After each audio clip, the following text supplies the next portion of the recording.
ZS के इस account से सवाल है कि कल फाइनेंस बजट रखा गया,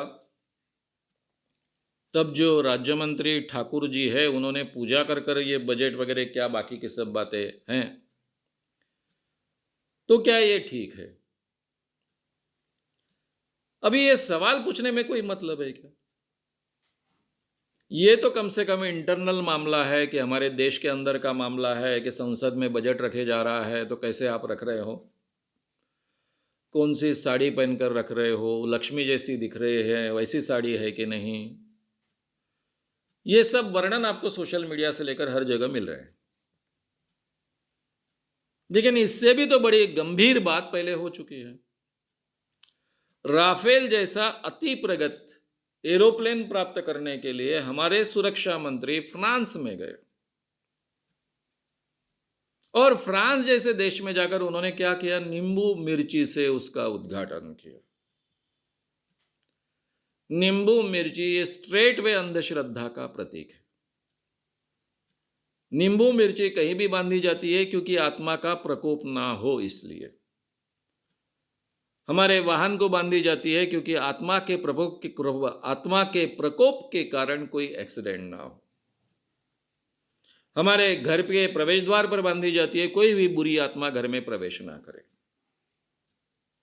ये उसके पीछे की धारणा है, आम भारतीय जनता में ये धारणा है।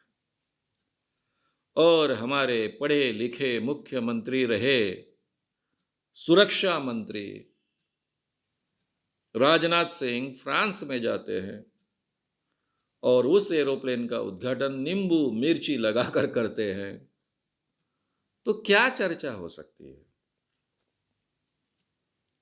आपने कहा ये उचित है क्या? बिल्कुल उचित नहीं है। क्यों भाई, ये बजट केवल हिंदुओं के लिए है क्या? ये बजट सभी धर्मों के लोगों के लिए है ना।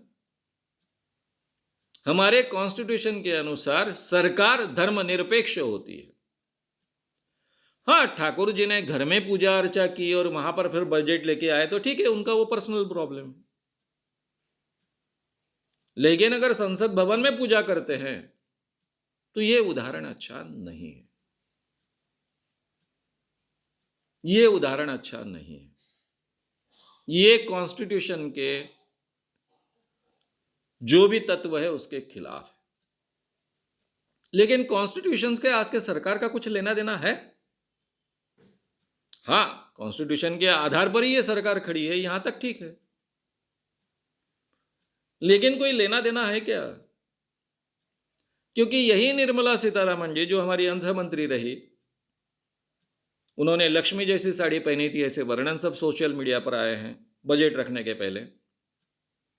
और हमेशा के जैसे सूटकेस न लेते हुए चोपड़ी लेकर गई, इसकी भी यानी चोपड़ी हमारी परंपरा है। लेकिन ये चोपड़ी के जरिए हजारों सालों से ठगा जा रहा है, ये भी परंपरा है।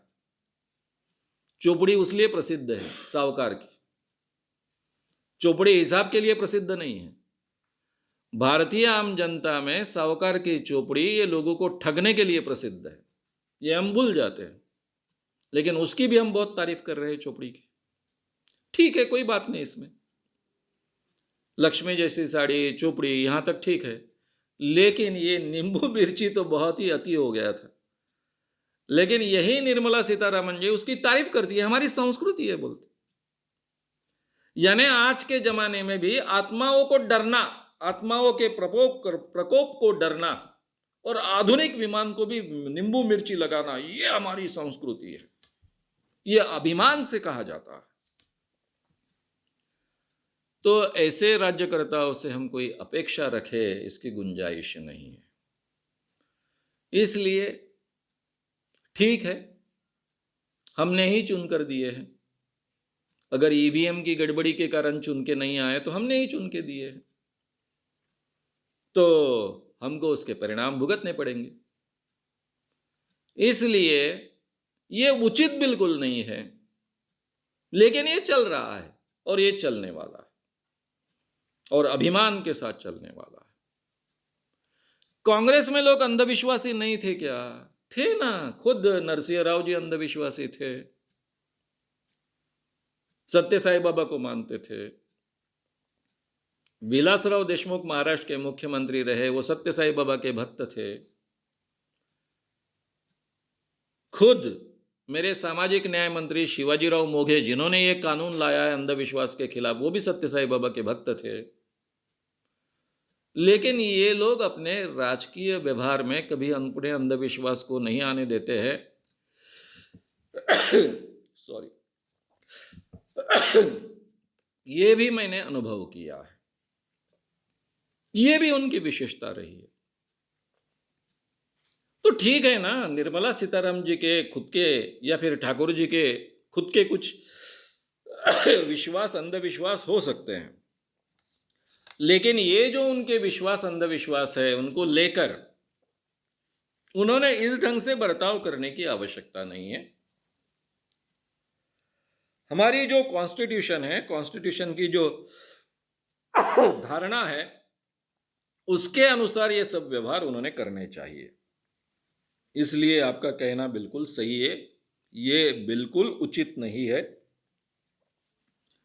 लेकिन हो रहा है, ये फैक्ट्स है।